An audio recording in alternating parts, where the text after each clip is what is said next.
this has been one of those seasons where instead of bad things happening, good things have happened because everybody is pulling on the same end of the rope. I'm not suggesting it's a fluke or it's a bad thing. It's one of those seasons, and I think Jonathan described it like it feels like everything is coming together. They're playing well. Of course. Yeah. And Jet has put together a fantastic bullpen. Like for every charmed thing you bring up, I could talk about all the oblique injuries. I could talk about your top two starters. Your only two front-end starters that you have missed basically the bulk of the season. And it's starting to feel like this Cubs team is not only very, very, very talented, but it seems like they're kissed by the baseball gods every now and again. I know what you say that all the time, but like this is where you say this generally speaking about a lot of things. And I don't think this Cubs team has been lucky. They are without Shota for 6 weeks. Justin Steele blew out his elbow in the first week of the season. That is the furthest thing from being a...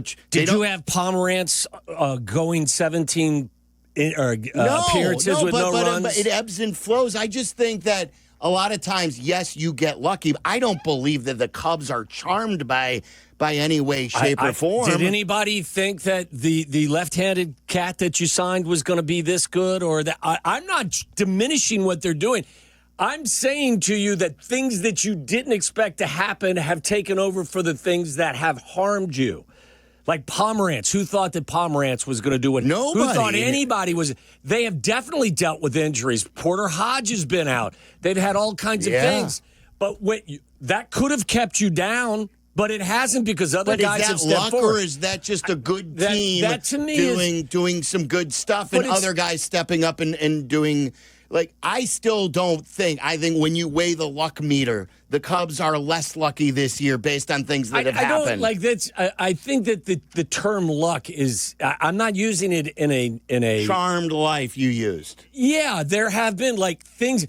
Your bullpen has been spectacular. So give the bullpen credit. Of course, that's what I'm saying. Like I watched Saturday's game. Was it Saturday when your rookie pitcher who was just called up pitched against one of the best pitchers in baseball and maybe outdueled him and lost? The Cubs lost that game. Is that living the charmed life against the Pittsburgh Pirates? You're not going to win every game. Of course not, but that's why I think, generally speaking, it's sort of off base a little bit on this team. Well, I'm saying to you that this is one of those years where it feels like the wind is at your back as opposed to in your face.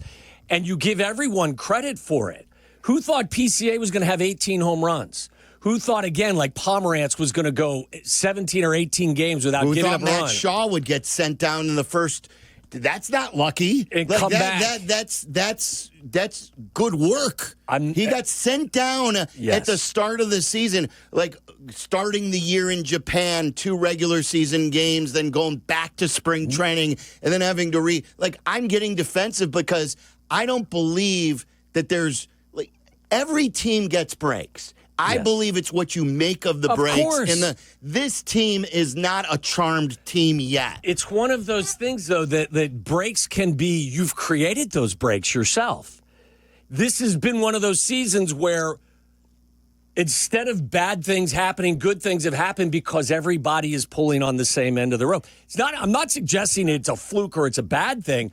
It's one of those seasons, and I think Jonathan described it like it feels like everything is coming together. They're playing well. Of course. Yeah. And Jet has put together a fantastic bullpen. There are other times when you put together, who's the cat they tried to sign that's with the Dodgers right now with a 5 ERA? Tanner Scott. Like, you got, what's his name, Pomerantz, who's got a 0 ERA. Sure, and Merriweather was DFA'd, who was supposed to be a good pitcher. Like, for every charmed thing you bring up, I could talk about all the oblique injuries. I could talk about your top 2 starters. Your only 2 front-end starters that you have missed basically the bulk of the season. And the guys that have filled in for them have pitched fantastically. It feels like big picture they've been unlucky, like you said at the start of the season, but all of the bets they've made have paid off. Matthew Boyd has a 2.79 ERA.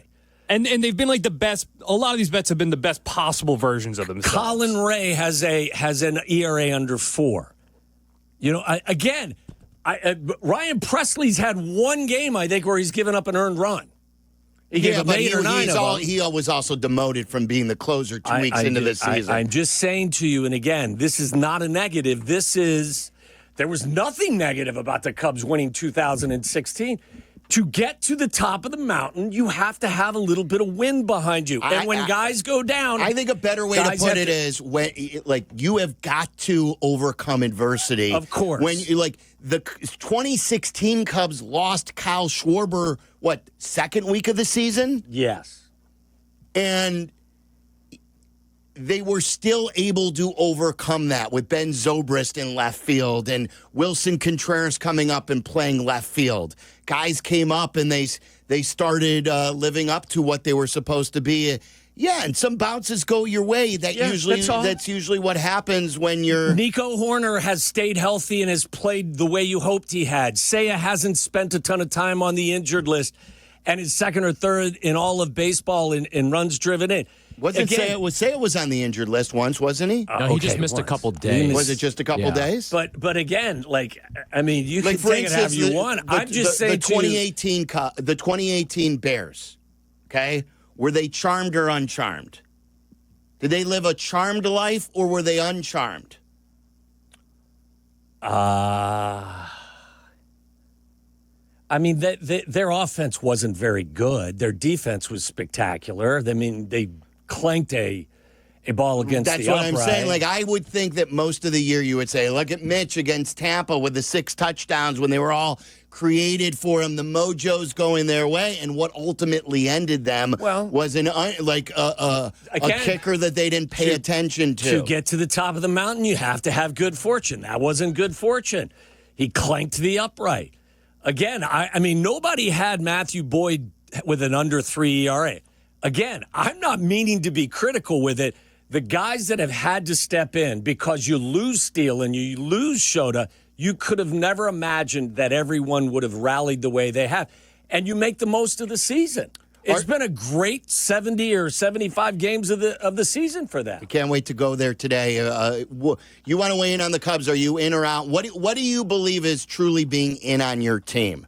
This is I've always believed you. You want to be a critical fan. You want to see it with the Bears this year. I'm going to be in show me mode. I am cheering for them with all my heart. That doesn't mean that I'm not in, but yet there are other fans who believe that you're not. Other fans have said to me with my Bulls, I boycotted the Bulls. I'm not a real fan now. I believe I'm a better fan than the people who just continue to go to games and line their pockets, and they don't want to change because of that. But you do what you want to do. So when you come at me and you say, well, he's not a real fan because he boycotted, that's why I think it's a dangerous spot where Cap is in. Carson Kelly would be another example of somebody that has given you exactly what you needed. And Miguel Amaya would be a guy who is having a good year who has now missed over a month. And Carson Kelly steps in and you don't miss a beat. And Reese McGuire comes back and is giving you a little bit of something. This is what all good teams do. Even great teams have to overcome some adversity. And that's what I was arguing with or debating, not necessarily arguing, but it's overcome. Yes, every team has got to have overachievers on it, or you're not going to win anything. When you face that adversity and you have a number of guys who exceed expectation and career baseball card numbers, I would suggest you've got the wind at your back, and it's because of their doing. But nobody would have thought that some of the things that have happened, and that's what comes together for you to win a championship. Again, nobody had Drew Pomerantz hadn't thrown a baseball since 2021. Drew Pomerantz, Colin Ray do not equal Justin Steele. In the big picture, and that's why what Tyler asked us, what are your expectations for the Cubs? I'm loving this season. I'm enjoying it on a daily basis. I've watched nearly every Cubs game, but I'm still nervous as hell because I don't believe Colin Ray is going to continue. Well, that's fair. I don't believe that Drew Pomerantz is going to go scoreless. Totally fair. I don't believe that Boyd is going to be a starter that you want in a playoff game. But what you really needed to win a World Series this year is Justin Steele and Shota Imanaga to be stars. You needed Justin Steele from 2 years ago. So that's why I fight back with you about if it's truly charmed or not. I don't know what the second half of the season is going to look like, but I don't think I'll speak for myself. I would have never thought this team, based on what they were facing with that, would be 16 games over 500 at this point. All right, 312-332-3776. You're not a true fan. You're just not a true all fan. In. You're not all in. No. I'm wearing a shirt today of an injured player. I think that's pretty in. I'm going with my Shota shirt on. I think it was just the cleanest thing in your drawer. No, I'm pretty stocked with clean stuff. My wife stays on top of that. That wasn't a shot, by the way. She does do the laundry. I don't, so wasn't going to say. I think that was a shot. No, she does always clean. We never I bet there'll be a delicious meal for you on the table when you get home tonight as well. Not at 10 o'clock or 10:30. Of course there will. No. We're going to eat at the game. Dean in Kalamazoo, you're on ESPN 1000. What's up, Dean? Hey, I just wanted to say I love the show, but Jet's getting exactly what he wanted.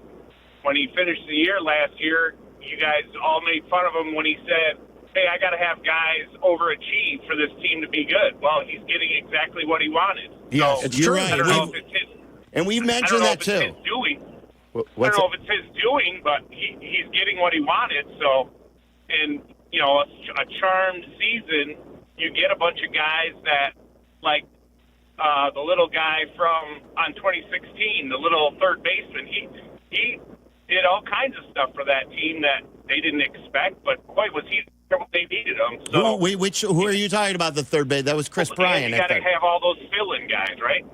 Yeah, who are you talking about, though? The little guy, it started with Jesse Rogers? Tommy LaStella. Tommy LaStella. Yes, LaStella.